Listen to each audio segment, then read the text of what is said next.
வணக்கம், welcome back to my channel. இன்றைக்கி நம்ம கிறிஸ்மஸ்க்கான ஸ்பெஷல் ரெசிபியாக ஜீப்ரா கேக் செஞ்சுருக்கோம். அதாவது மார்பிள் கேக் ரொம்ப அருமையாக வந்திருக்கு.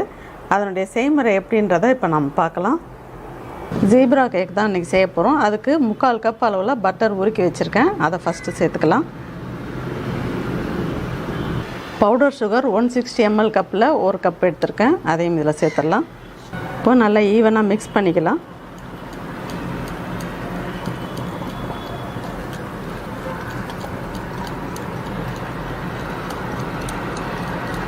இப்போ 85 ml கப்பில் 1 கப்பு தயிர் எடுத்திருக்கேன், கெட்டி தயிர். அதை இதில் சேர்த்துக்கலாம். நல்லா மிக்ஸ் பண்ணிக்கலாம். இதையும் நல்லா மிக்ஸ் பண்ணியாச்சு. இப்போ இதை எடுத்துடலாம். இப்போ இதிலே 250 ml கப்பில் 1 கப் மைதா எடுத்திருக்கேன். அதை இதில் சேர்த்துக்கலாம்.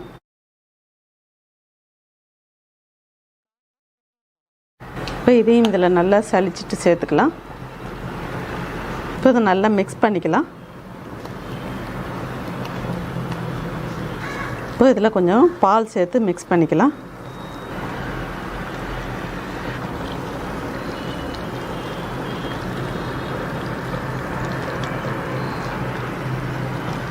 கொஞ்சம் கொஞ்சமாக பால் சேர்த்து மிக்ஸ் பண்ணிக்கலாம்.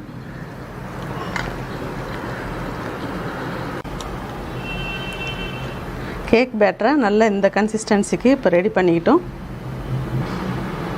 இதில் வெண்ணிலா எசன்ஸ் 1/2 டீஸ்பூன் சேர்த்துக்கலாம்.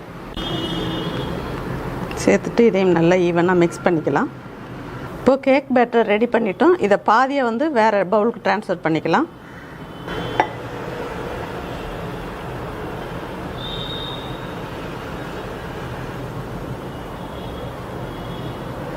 இப்போ இதில் கொக்கோ பவுடர் சேர்த்துக்கலாம். சேர்த்துட்டு நல்லா மிக்ஸ் பண்ணிக்கலாம்.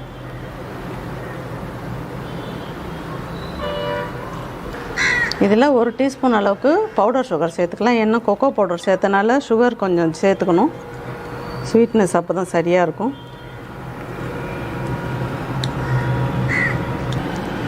ஒரு டீஸ்பூன் அளவுக்கு பால் சேர்த்துக்கலாம்.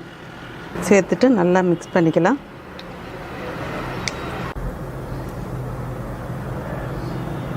இப்போ இந்த கேக் டின்னை க்ரீஸ் பண்ணிக்கலாம். பட்டரால் கொஞ்சமாக மைதா மாவும் ஸ்ப்ரெட் பண்ணிக்கலாம். இன்றைக்கி நம்ம சிம்பிளாக குக்கரில் தான் நான் உங்களுக்கு செஞ்சு காட்டுறேன். இது நான் முன்னாடியே யூஸ் பண்ண சால்ட்டு தான். இது மாதிரி நீங்கள் யூஸ் பண்ணிவிட்டு அதுக்கப்புறம் நீங்கள் ஒரு கவரில் எடுத்து வச்சுட்டிங்கன்னா எப்போ நீங்கள் கேக் செய்கிறீங்களோ அந்த டைம் யூஸ் பண்ணிக்கலாம். இப்போ இதை நம்ம ப்ரீ ஹீட் பண்ணிக்கலாம் ஃபஸ்ட்டு. இப்போ இந்த 2 பேட்டரையும் நம்ம கேக் டின்னில் சேர்த்துடலாம். ஃபஸ்ட்டு இந்த ப்ளெயினாக உள்ள ஒயிட் பேட்டரை ஃபஸ்ட்டு சேர்க்கணும். இப்போ இதில் கொக்கோ பவுடர் பேட்டரை இதில் சேர்த்துக்கலாம்.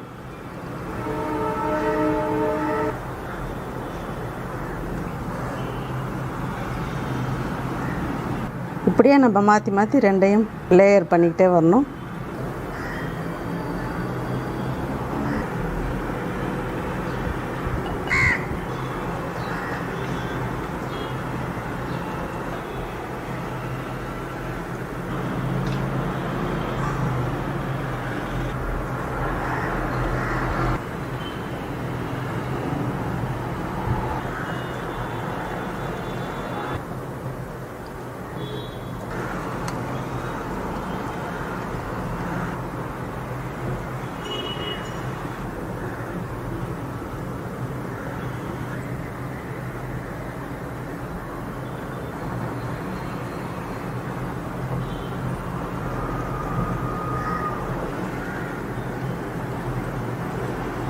இப்போ எல்லாத்தையும் நம்ம இதில் ஊற்றிட்டோம். இதில் ஏர் பபுள்ஸ்லாம் இருக்கும். அதனால் கொஞ்சம் லேசாக அப்படி டேப் பண்ணிக்கலாம்.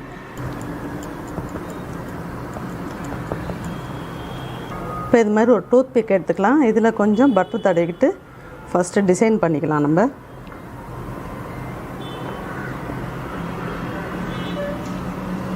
இந்த சென்டர் வரைக்கும் வரணும்.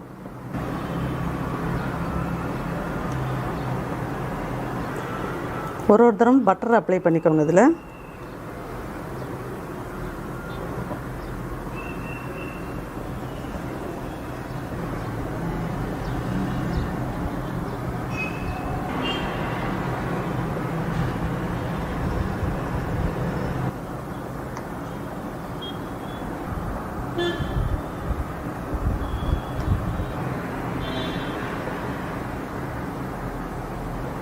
பார்க்குறதுக்கு எவ்வளோ அழகாக இருக்குது பாருங்கள் அந்த டிசைன் பண்ணதும்.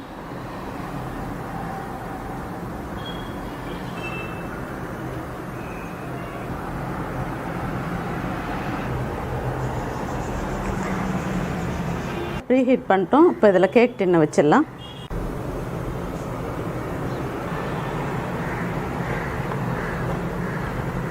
இதில் ஒரு ட்ரே வச்சு அது மேலே வைக்கணும். இப்போ இதை மூடி வச்சிடலாம்.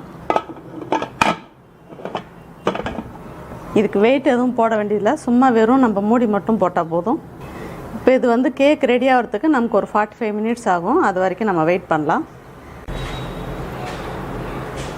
இப்போ 45 மினிட்ஸ் ஆகிடுச்சு. ரெடி ஆகிடுச்சான்னு பார்க்கலாம்.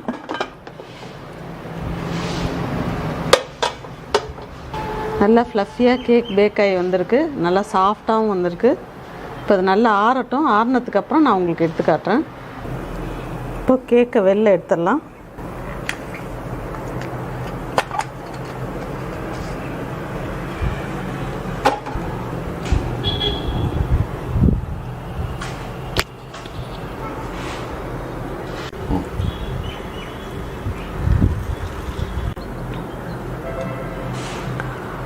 ஜீப்ரா கேக் ரொம்ப அருமையாக செஞ்சுருக்கோம்.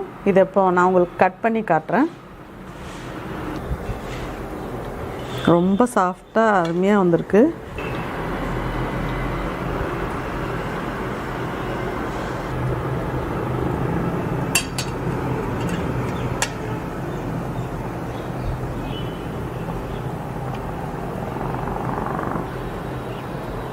இந்த கேக் ரெசிபியை இதே மெத்தடில் நீங்களும் உங்கள் வீட்டில் ட்ரை பண்ணுங்கள். இந்த கிறிஸ்மஸ்க்கு ரொம்ப அருமையாக வரும். உங்களுக்கும் இந்த ரெசிபி பிடிச்சிருக்குன்னு நினைக்கிறேன். பிடிச்சிருந்ததுன்னா லைக், ஷேர், கமெண்ட்ஸ் பண்ணுங்கள். ஃபஸ்ட் டைம் சேனலை பார்க்குறவங்களா இருந்தால் சேனலை மறக்காமல் சப்ஸ்கிரைப் பண்ணுங்கள். தேங்க்யூ.